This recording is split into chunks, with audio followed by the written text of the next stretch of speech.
Bonjour à toutes et à tous, nous sommes le 21 janvier et en ce jour des câlins, on se retrouve une nouvelle fois pour refaire un petit point d'actualité et d'information.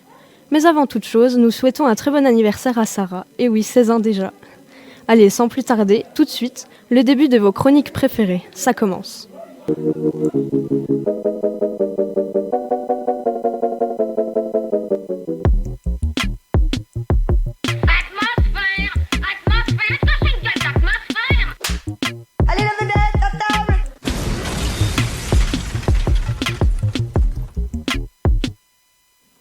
Ah oui, j'ai fait la boulette.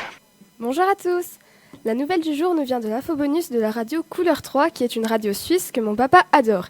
Et même si j'adore mon papa, ce n'est pas de lui que je suis venue vous parler aujourd'hui, mais bien de l'infobonus du 10 janvier 2020. C'est l'infobonus. Le bonus. C'est la petite bricole en plus qui fait plaisir. Une infobonus garantie sans OGM, sans pesticides, une vraie infobonus bio produite locale en Suisse. Heureusement, parce que si elle venait d'ailleurs, elle serait sans doute nettement moins bonne, parce que chez nous, on a des lois qui interdisent aux agriculteurs d'utiliser certains produits dangereux pour la santé, mais ailleurs, c'est pas le cas. Oui, mais alors pourquoi nous parler de ce qui se passe en Suisse puisque de nombreux pesticides sont interdits ? Eh bien, tout simplement que même s'ils sont interdits en Suisse, ça ne leur empêche pas de les exporter, leurs pesticides. Des pays comme le Brésil ou l'Inde continuent à répandre des hectolitres de pesticides dans leurs champs. Mais pour les répandre, il faut bien les fabriquer et les acheter. Eh bien, vous n'avez plus de questions à vous poser, ceux qui leur vendent tout ça alors que dans leur pays ils sont interdits d'en répandre, eh bien, c'est la Suisse. Exemple avec le produit appelé le prophénophos, qui est un insecticide qui est interdit dans leurs champs depuis très longtemps. Alors oui, il est interdit en Suisse de le répandre et non de l'exporter. Alors en 2018, 37 tonnes de prophénophos ont été exportées de la Suisse vers le Brésil, comme le montrent les documents obtenus par Public Eye. Et oui, depuis son arrivée au pouvoir, Jair Bolsonaro a réautorisé plein de produits de ce type. Pour vous donner un petit chiffre, dans sa première année d'exercice, il avait déjà réautorisé 86 sortes de pesticides. Cette substance appelée prophénophos se retrouve alors dans l'eau potable, d'après l'un des porte-paroles de Public Eye. Le fait de consommer cette substance, même en petite quantité, a des agissements néfastes pour le cerveau, et notamment chez les enfants, puisque leurs cerveaux sont en développement. Et c'est d'ailleurs pour cela qu'ils sont interdits en Suisse. Mais malgré tout ça, son exportation est tout à fait légale, ce qui est démontré par le nombre de pesticides exportés en Suisse chaque année, exportés depuis la Suisse chaque année, soit en moyenne 145 tonnes de produits prohibés chaque année. Vous vous demandez si personne n'a jamais rien fait contre cela ? Réponse dans le deuxième extrait de l'infobonus. Alors, il y a bien eu une motion déposée à Berne pour demander d'interdire cette pratique, mais elle a été classée le mois dernier sur recommandation du Conseil fédéral lui-même, au nom de la liberté économique. Mais pourquoi tu fais ça, Jack ? L'argent, Hubert. Beaucoup d'argent.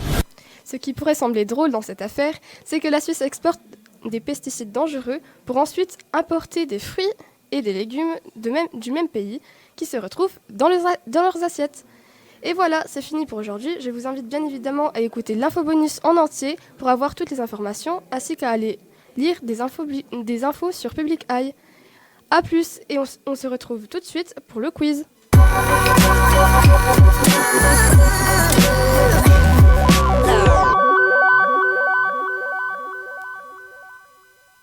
Salut tout le monde, aujourd'hui je forme un duo avec Laetitia qui vous présente une question d'écologie puisqu'on a décidé de vous faire une rétrospective avec les catastrophes environnementales de ces 10 dernières années provoquées par les activités humaines. Commençons déjà par définir le mot rétrospective, car non, ça ne servira à rien que je vous définisse les mots activité humaine, vous savez très bien de quoi je parle, ou du moins je l'espère. Soit aujourd'hui, on va vous présenter une sorte de résumé global des importantes catastrophes environnementales provoquées par l'être humain, dues au réchauffement climatique. Enfin bref, revenons-en aux faits, relatés par Gérard Felzer le 4 janvier sur France Info. Première question, une question un peu noire. En 2010, aux États-Unis a lieu une explosion de plateformes pétrolières, dans le golfe du Mexique, provoquant une marée noire record une marée noire record, mais combien déversera-t-elle de litres de pétrole? Réponse A, 50 millions. Réponse B, 600 000. Réponse C, 300. Moi, je dirais la réponse A. Moi, je dirais B. C'est la réponse A, 550 millions. Pour la petite info, Obama fait voter une restriction sur les recherches en eau profonde, mais cette décision est aussitôt amendée par Donald Trump une fois son élection. Deuxième question, une question tremblante. L'explosion de Tchernobyl en 86 n'aura pas servi de leçon car le 11 mars 2011, un tremblement de terre provoque un tsunami submergeant et faisant exploser une centrale nucléaire. Mais où? A. À Rome en Italie. B. Fukushima au Japon. C. Berlin en Allemagne. Fukushima. Oui. L'explosion fait aussi 18 000 victimes. Donc c'était bien Fukushima au Japon. Question 3, une question épique. En 2015, lors de la COP 21, un accord pour limiter le réchauffement climatique à 2 degrés est voté. Or, Trump quitte l'accord et accélère l'exploitation de charbon et de gaz schiste. Et il s'est exprimé, mais qu'a-t-il dit? Je suis comme Voldemort, je m'apprête à me faire battre par une gamine de 16 ans. De toute façon, j'aime pas le ski. Et où est le réchauffement climatique? Où est le réchauffement climatique? Oui, je pense aussi. Donc c'était la réponse C, où est le réchauffement climatique? Question 4, une question cassante. En 2018 a lieu le phénomène Greta Thunberg et le président des États-Unis s'amuse à la taquiner sur Twitter. Mais à cause de quoi? Parce que c'est une femme, réponse A. Parce qu'en Suède il fait froid, réponse B. Parce qu'au siège de l'ONU, elle a parlé en disant « Comment osez-vous ?» en parlant de l'ignorance des chefs des États et elle s'est quelque peu énervée, réponse C. Réponse C. Oui, réponse C. Alors oui, effectivement, après l'intervention de Greta à l'ONU, Donald Trump s'est exprimé. Greta doit travailler son problème de gestion de la colère, puis aller voir un bon vieux film avec une amie. Et elle a riposté en changeant son profil et en écrivant « Greta Thunberg, une adolescente qui travaille sur son problème de gestion de colère. Je suis en train de me relaxer et de regarder un film. » Enfin, question 5, une question brûlante. 2019 était une année d'incendie puisque jamais il y eut autant de forêts ravagées dans le monde en un an. En Amazonie d'abord, puis en Australie. Mais qu'ont-ils provoqué? A. Rien du tout. B. La déforestation au profit de l'Afrique et en Amazonie, Je reprends la question. Enfin, la réponse. B. Pour l'Amazonie, la déforestation au profit de l'Afrique et en Australie, l'ouverture de nouvelles de nouvelles stations balnéaires. Ou C. La déforestation au profit de la monoculture et l'élevage. Et pour l'Australie, la provocation de disparition de 500 millions d'animaux. Je dirais C. Oui, moi aussi. C'était la réponse C. Et voilà, notre duo se termine et on se donne rendez-vous la prochaine fois pour un nouveau quiz. Et je vous laisse avec Boussole. Ciao!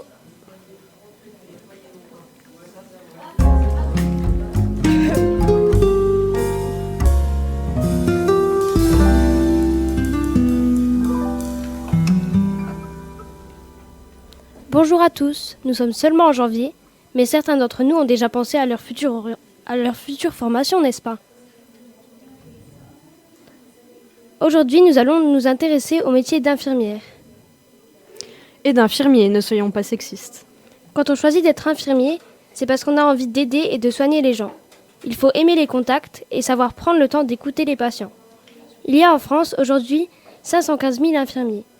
L'infirmier peut être fonctionnaire, libéral ou salarié. Pour pouvoir exercer en tant qu'infirmier, il est nécessaire d'obtenir un diplôme d'État. Celui-ci est délivré par les IFSI, Institut de formation aux soins infirmiers. Jusqu'en juin 2018, il existait un concours d'entrée aux IFSI, mais ce n'est plus le cas actuellement. Nous avons interrogé Alexandra, une ancienne élève du lycée Armand Peugeot et qui suit actuellement une formation pour devenir infirmière.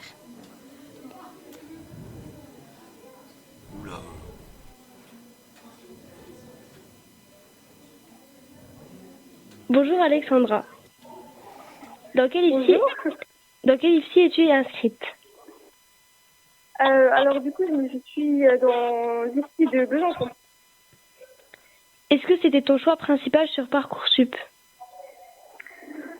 Donc oui, j'ai mis pas mal d'IFSI dans la région et c'est une chose que je voulais passer. Quel bac as-tu passé? Donc, j'ai passé un bac ES. Parmi les spécialités du nouveau bac, lesquelles conseillerais-tu pour faire IFSI? Alors, je me suis un peu renseignée parce que du coup, moi, vu que j'ai quitté le lycée, moi, je connais pas trop beaucoup de spécialités, mais du coup, en soi, mon point de vue ne sera pas très objectif parce que du coup, vu que j'ai un bac ES, je peux pas trop te dire en mode que ça soit science ou oui, en gros, tu fais des connaissances en biologie, tout ça. Je pense qu'il y a de la biologie aussi dans votre spécialité. Oui. Du coup, ça serait quand même, oui, biologie, des maths, même si je crois que vos maths sont quand même plus complexes que nous. Ce qu'on fait, nous, c'est vraiment des choses élémentaires qu'on a fait en collège, du style calcul de dos, tout ça. On a vraiment peu de maths. Donc, en soi, si on est bonne en maths, mais en plus, ça va, je pense. Et après, moi, j'ai un bac ES et en gros, tout ce qui est biologie, on a de la biologie et j'ai une matière aussi, c'est cyclologie et grande fonction. Et en soi, c'est un peu comme du bachotage. Il faut comprendre aussi, et si on apprend bien et on comprend en même temps. Franchement, c'est pas très compliqué. Enfin, pour le moment, hein, parce que j'ai pas encore tout passé, mais voilà. D'accord. Est-ce que cette formation correspond à ce que tu pensais? Du coup, qu'est-ce que je pourrais dire? En soi, nous, comme on est dans un bac général, on est toujours, il y a toujours un monde entre la réalité où on est au contact des gens, alors qu'on n'est pas dans des bacs pro où là on est vraiment au contact des gens. Mais en soi, oui, c'est à peu près ce que je pensais, surtout que je connais des gens qui m'ont quand même expliqué comment c'était et voilà. Donc oui, c'est sûr que quand on est en stage, des fois c'est compliqué, mais en soi, si on est investi dans notre stage, il n'y a pas de problème. Franchement, ça va. Est-ce que tu as été déçu ou étonné par certains aspects de cette formation? Alors, déjà, les points positifs, je pense, ça serait qu'il y a beaucoup de TP, pas mal de TP où on peut, par exemple, des TP pour le soin de toilette. Avant de partir en premier stage, on a fait ça. C'est pas mal quand même, parce que comme ça, on peut s'entraîner, même si en soi, dans chaque service où on va aller, ça sera différent. Il va falloir quand même réapprendre à faire une toilette, parce que ça diffère selon les services, mais en fait, ça reste toujours le même principe. Et il y a du coup des stages aussi qui permettent de bien se former et de pouvoir s'entraîner sur des vraies personnes, parce qu'il y a quand même les TP qui ont des limites, hein. On n'est pas à faire des vraies personnes. Donc ça, c'est quand même un point positif. Après, point moins négatif, mais bon, en soi, c'est pas insurmontable. C'est le fait qu'il y ait beaucoup de choses à savoir, parce que c'est des connaissances qu'on doit vraiment garder, en fait. Cette formation, quand on sera quand on sera dans la vie active, il va falloir connaître tout ce qui est les escarres, les brûlures, tout ça, il va falloir reconnaître les normes pour les constantes, tout ça, oui. Et au niveau des matières qui sont quand même plus complexes que d'autres, hein, au niveau des partiels, c'est plus compliqué. Par exemple, il y a des matières de processus traumatique, qui est quand même pas mal difficile, mais après, en soi, c'est vraiment ça prend pour le partiel. Et après, si tu connais, ça serait mieux de connaître ton job futur. Après, ça dépend si tu te spécialises dans tel ou tel service. Mais en soi, franchement, c'est pas insurmontable. Donc voilà. Et enfin, que conseillerais-tu à des lycéens qui voudraient faire la même formation?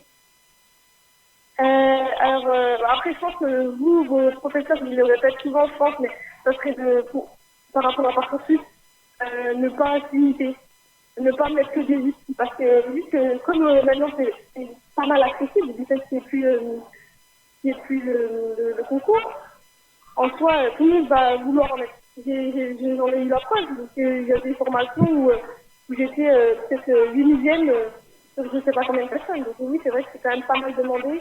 Et vraiment mettre partout, même que ça soit dans le sud, moi et dans mon école, il y a des gens qui viennent de partout de la France. Et ne pas hésiter à mettre et que même si on est dans un bac ES, moi j'ai réussi à y aller parce que j'avais un bac ES, et on n'est pas inférieur aux autres, hein. Ça c'est clair. Et il faut bien choisir par choix, c'est pas prendre par défi. Après, je sais pas si demain qui le prennent par défi, ça, mais parce que après c'est comme dans tous les, par exemple les facs où on se rend compte qu'au final c'est pas du tout ce qui nous intéresse et on arrête au cours de l'année, quoi.